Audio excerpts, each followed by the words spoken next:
abayitshelwayo batshelwa yabona izinto abayitshelwa ezinye zakhona azijabulisi kodwa ziyamprepare yabo ziyamprepare ukuthi okay ngizohlangana nepain endleleni.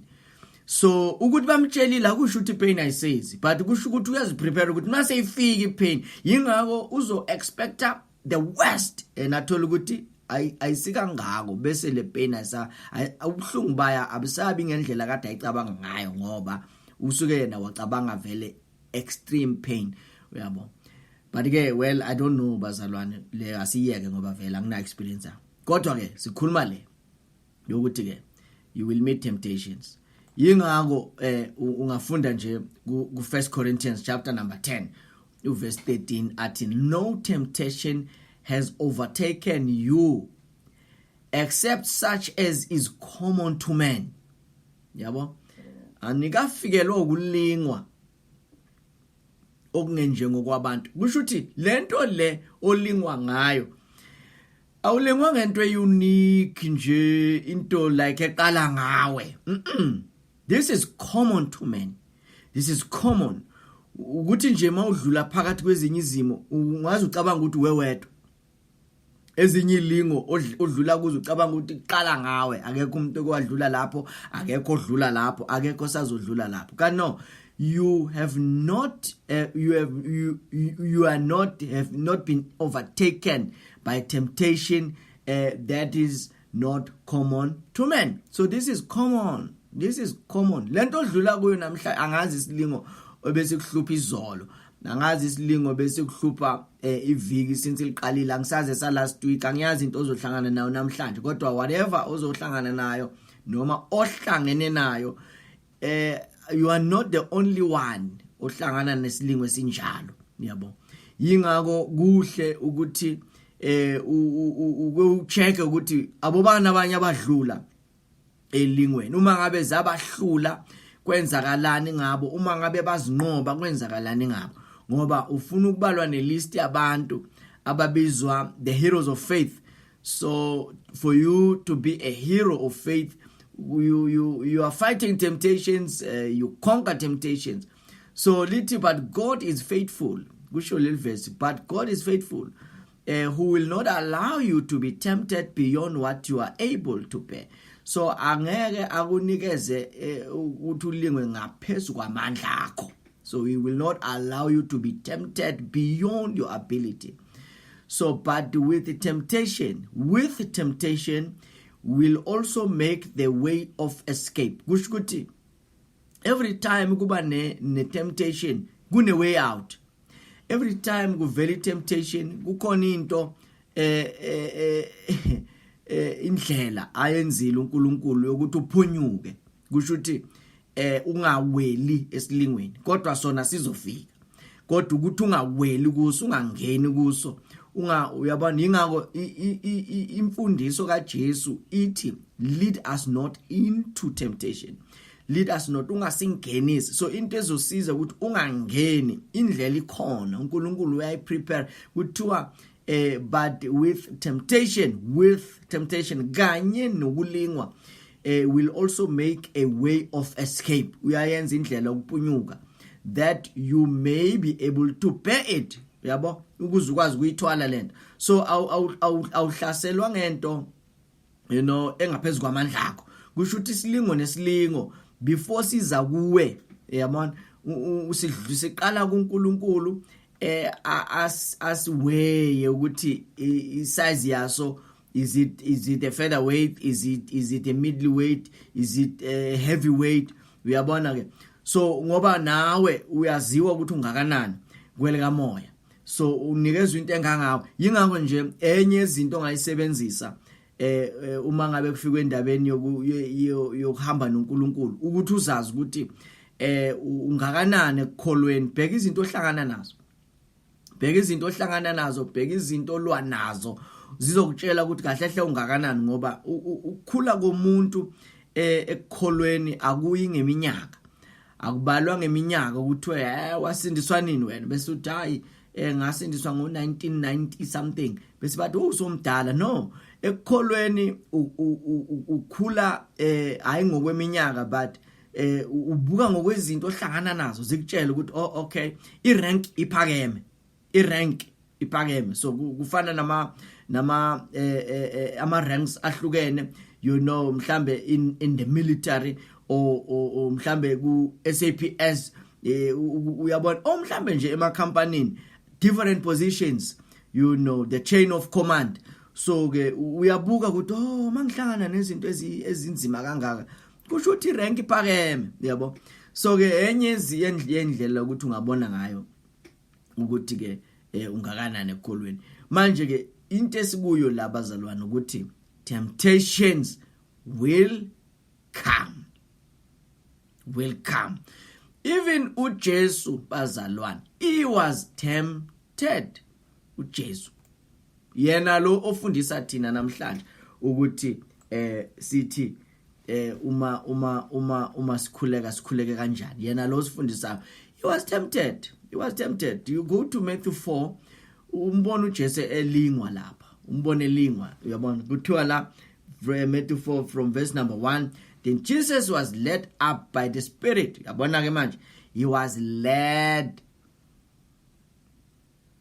by the Spirit into the wilderness to be tempted by the devil. So the Holy Spirit led Jesus into the wilderness to be tempted. Yabona? So kushuthi uma ngabe ngempela inje lento le then you must just accept ukuthi temptations will come. So kuthiwa Jesus was led into the wilderness by the Spirit to be tempted by the devil. So moya ongcwele walid uJesu wamusa ehlane yabona. And when he had fasted 40 days and 40 nights afterwards he was hungry. So Maya says zilili 40 days and 40 nights why say alamba. Now when the tempter came to him and said, if you are a son of God, command these stones to become bread. Uyazi ukuthi mawulingwa inye izinto ezosiza ukuthi uyiunderstand. Awulingwa ngento ongayithandi. Awulingwa ngento ongayidingi. Yabona? So azanga lingwa engakalambi. Ulingwe eselambile. Lithi wazila 40 days and 40 nights emva kwaloko wayese eyalamba. So afterwards he was hungry. So when he was hungry, ngalesikhathi eselambile, then the tempter came. Yabo. And when the tempter came, he tempted him based on the need. Yabo, wamtempta ngokwesidingo sakhe. Ingakho nje uma unesidingo esithile, fanele uexpect i-temptation along those lines.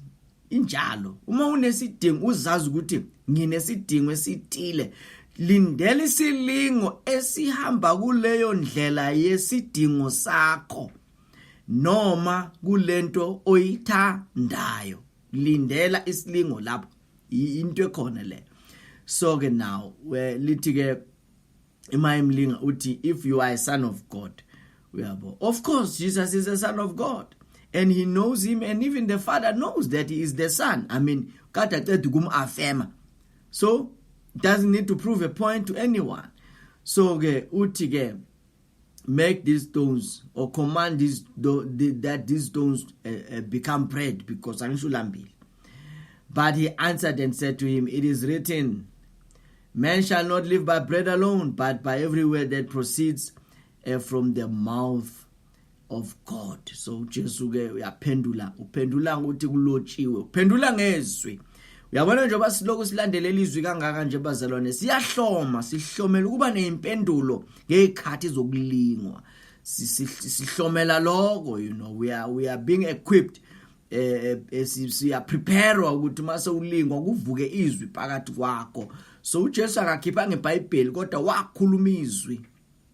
Sinkwa umuntu akayophila ngesinkwa kuphela kodwa ngawo wonke amazwi abuye emlonyeni kaJehova. Awu kwangathi uqedile ukulingwa kwavela esinye futhi isilingo. Then the devil took him up into a holy city. He took him up into a holy city and set him on a pinnacle of the temple and said to him, if you are a son of God, throw yourself down, for it is written, he shall give his angel charge over you, and in their hands they shall bear you up, and lest you dash your foot against the stone.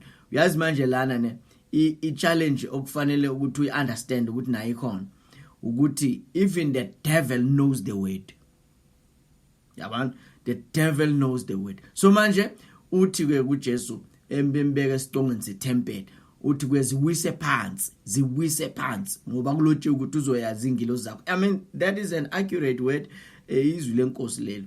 Yabo, uyamkhotela izwi lenkosi, umkhotela uPsalm 91, you know, uyamkhotela and uJesu manje akarespond. uJesu naye uresponda ngezwi, akenzi lento eshiwo la ngoba abanye abantu bashayekile endleleni beshawa ukuthi uSathane ubakhothela amavesi, and uma esekhotha amavesi awusezwa nokuthi uSathane, uzwe ivesi nje, you know.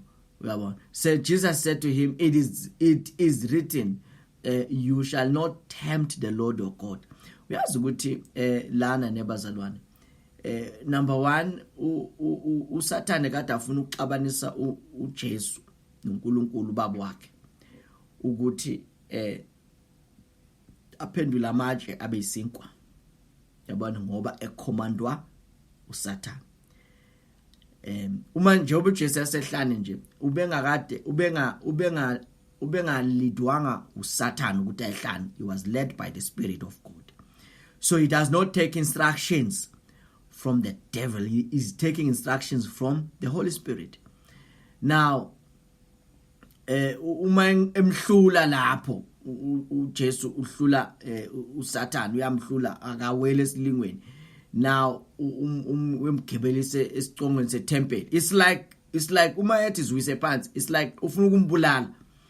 Yeah, ufuna ukuthi afe, ngcono afe lo muntu lo ngoba kuyabonakala ukuthi destiny yakhe, you know, inamandla kakhulu, kunezinto ezizokwenzeka phambili ezizoma affecta the tempter himself. So into engasiza la ukuthi this man dies, so ziwise phansi. uJesu uyabona lo ufuna ngilinga inkosi, because bazalwane ingilosi zithunyelwa ukukubamba in charge over you, uma uhlangana nezimo ezingaphezulu kwamandla akho. But when you tempt the Lord, it's something else. Khona izinto umuntu angena kuze ebhekile angene, you know. Uyabona, akusi mistake ungenile, angisho yabona. So uJesu yaphendula ke uthi it is written again, you shall not tempt the Lord your God. And then the third temptation, food, again the devil took him up on an exceedingly high mountain and showed him all the kingdoms of the world and their glory. And he said to him, all these will be, I will give them to you if you fall down and worship me. If you fall down and worship me. Then Jesus said to him, away with you, Satan, for it is written, you shall worship the Lord your God, and him only shall you serve. So ufuna ukuthi amkhonze, uthi kuye mawungangikhotamela nje ngiyokunika konke lokho ukhuluma ngembuso omhlaba. Number 1, it sounds like kungazi ukuthi ucabanga ukuthi uJesu akazi ukuthi yonke lento yakhe, yonke lento le ekaJesu, umhlaba wonke kaJehova nokugcwala kwawo, you know. So umthembisa izinto vele uJesu aziye ukuthi ezakhe, uyabona. Kodwa because usasenale authority encanyana ayinikwe uAdam, you know, uyamthembisa ukuthi ke uma ungangikhothamela ngizokunika konke lokho.